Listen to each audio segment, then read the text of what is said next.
Hey guys, Frank's here. Today it's been like maybe 2 months since my last video. I'm sorry for that.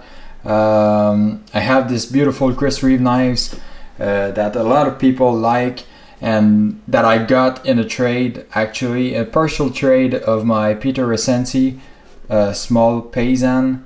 I've sold a lot of my knives. I had like 22 knives and I'm down to like maybe 11 or 12.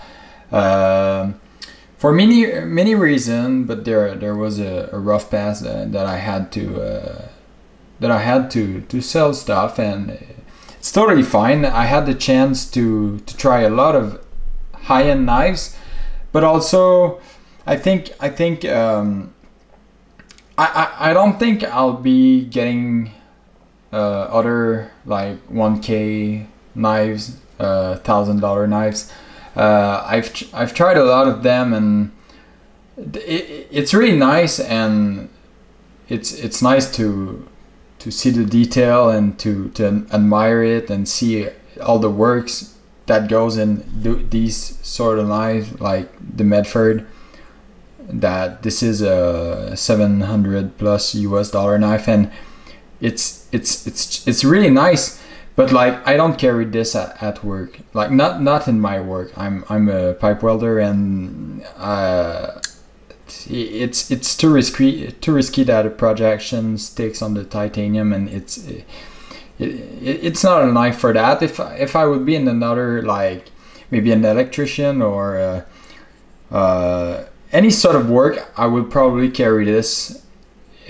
Or in a desk job, I would have no issue carrying this. But for my job, there is a lot of knives that I have that I can't carry them, because there is a big chance that I will damage them. So this is the Umnumzaan drop point. Got it in a partial trade, like I said. I had one, if you remember, I had one, and actually I'm glad I had a second one so I can do a better video, because my first video of my Tanto Zan, it was the first time I had this camera that I'm shooting with right now. Well, not that I had it, but that the first time that I used it. So yeah, so let's talk about this Chris Reeve knives. As you may know already, they came with these amazing box and papers and stuff that just add a little bit to the knife, with the certificate right there. This is S45vn. It's not my MagnaCut. There is a big hype right now for the MagnaCut steel. It's an awesome steel, honestly. S45 is awesome. S35 is awesome too, in my opinion. Like, to me, like, if you have S35, S20CV, S45, L Max, Crew Wear, name it. Like, at the end of the day, if you're someone who keeps his knives sharp, well, it won't really matter, because they will always be sharp. So if you're the type of people that can't sharpen the knives like every week or 2 weeks, those type of knives will usually have a very good edge retention, and I think that's what you get when you buy these type of high-end knives. So whoops, boy, that's fine. I'll put this. Oh yeah, and I had this in their hand. But what's nice with Chris Reeve is that they give you every tool to disassemble it, which is really nice. The grease, the Loctite, everything comes in the box. No stress, no weird warranty. It's really nice. So here's the gem. Check this out. I had it. It was fairly new, I'd say. It was in the new condition.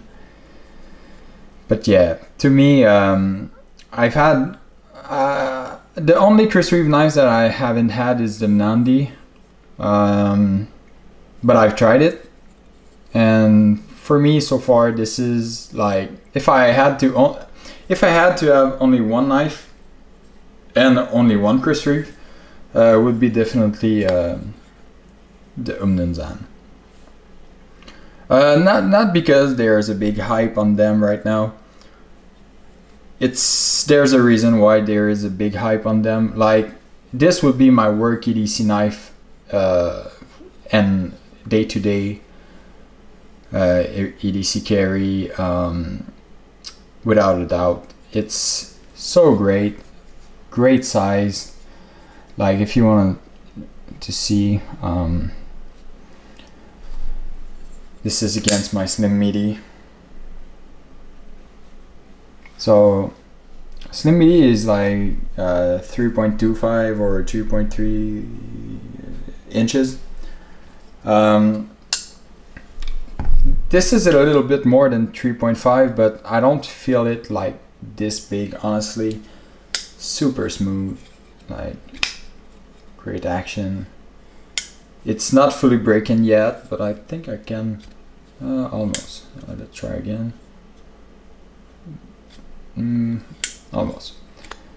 But yeah, the stonewash on these is one of my favorite stonewash, honestly. Like this finish, and it's funny because I've had a large 31 that I think the stonewash was like more defined, but I think they use the same, or maybe it's the S45 steel that does another finish, because it was an S35, I think, my large 31. But yeah, just a really nice EDC, with the LBS on them. Oops.